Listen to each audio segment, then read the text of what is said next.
हम तो सोचले रहे कि सब लोग गा लियो करा बादे गाई, लेकिन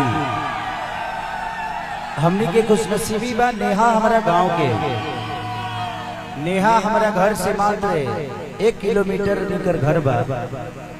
रसूलपुरी कर घर और हमारा ढना दिया। हमने के दोनों आदमी के मार्केट एके और इकरा गावे हम भैंस से रवे तक ले जाता नहीं। एगो समय रहे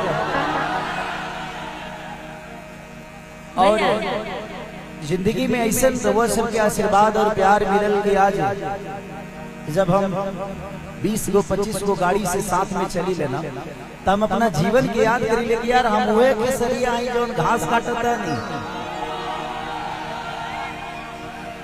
भैया एक बात कही बहुत पहले, आज से 7 साल पहले रसूलपुर में आई रही तो हम आंसू स्टूडियो में जाते रहे तो आई नहीं तो रजनीकांत वो खैले रहे खाते गई रही कि वो बड़ा कह सके खेसारी लाल यादव की थूक कैसा लगता है। देख ली रजनीकांत सच बताओ पान खैले हो कब? हां वो मैंने जो भी लाल रहे हां तो हम देखे थे। आज आप सबके आशीर्वाद बा, भगवान साथ दे रहे सबके आशीर्वाद। जिंदगी में एक चीज हमेशा रहुआ साथ है। आप आज जीना शुरू कर दीजिएगा ना तो आपका कल खराब नहीं होगा, क्योंकि कल कभी आता नहीं है। जिंदगी में कुछ बनना है ना तो पहले खुद को बड़ा करो। मैं आजकल के जनरेशन को एक बात कहना चाहता हूँ, मैं किसी लड़की के पीछे आज तक नहीं भागा। जानते हो क्यों? क्योंकि मैंने खुद को बड़ा किया, लड़कियां आज मेरे पीछे भागती है। तो जिस दिन कुछ बन जाओगे ना उस दिन पूरे दुनिया की खूबसूरती आपके कदमों में आ जाएगी। तो पहले कुछ बनो और ऐसा बनो कि दुनिया मिसाल कायम करे कि यार क्या लौंडा है। मेरे पास कुछ नहीं था, आज इतना कुछ है कि खर्चा करने का वक्त नहीं है।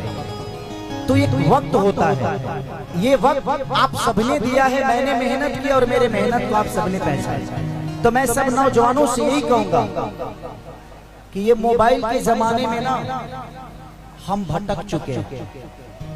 अभी प्रेमानंद का 30 सेकंड में एक आता है प्रवचन, हम बहुत आनंद होते हैं। तुरंत दूसरा जो रील होता है देवरा ढोड़ी चटना होता है। अब इंसान कंफ्यूजन में है कि हम आस्था की तरफ जाएं कि ढोड़ी चटना की तरफ जाएं। तो आप अपने आप को बड़ा करो, अपने खुद पे मेहनत करो, अपना लक्ष्य पूरा करो और जीवन में इतना बड़ा बन जाओ ना कि आपकी दुनिया की हर वो चीजें आपके आगे छोटी लगे।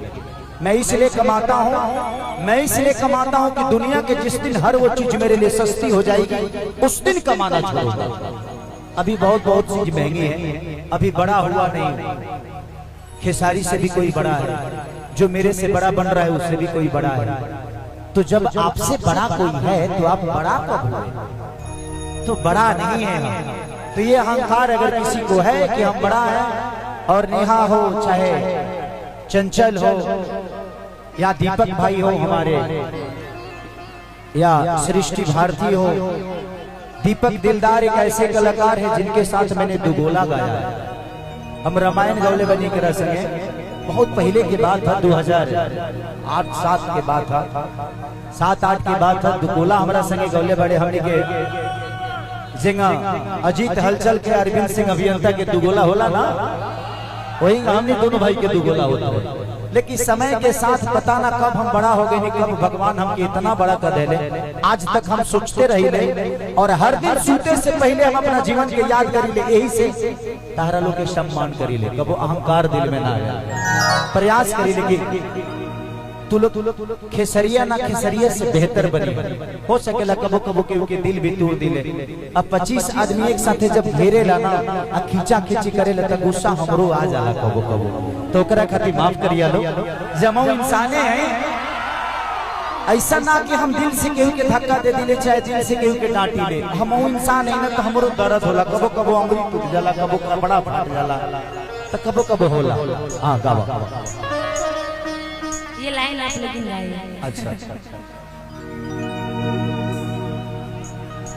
कि लगे मूर्छा छोड़ा देबो बरसों के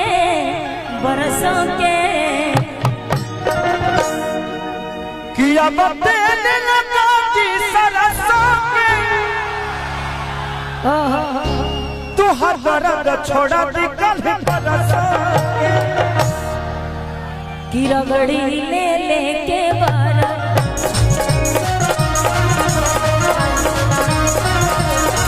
ये भैया लाइन लाइन में खाना पीना न बनेले गए तब न बजाई चलिए आप हमारे सपोर्ट करी थोड़ा सा। अरे खाना पीना न बनैले बड़ू साधा के सब होना कतैले बड़ू अरे खाना पीना न बनैले बड़ू साधा के सब होना कतैले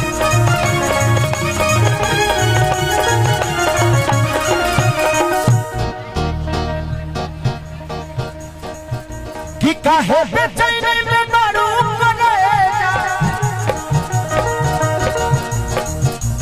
काहे बेचैनी में बड़ू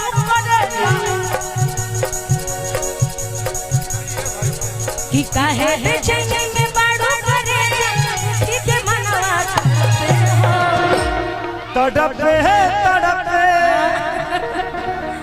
कि दिहला दरदिया सैया दोनों तरफ रगड़ी ले लेके बारा रगड़ी ले लेके बारा बाबा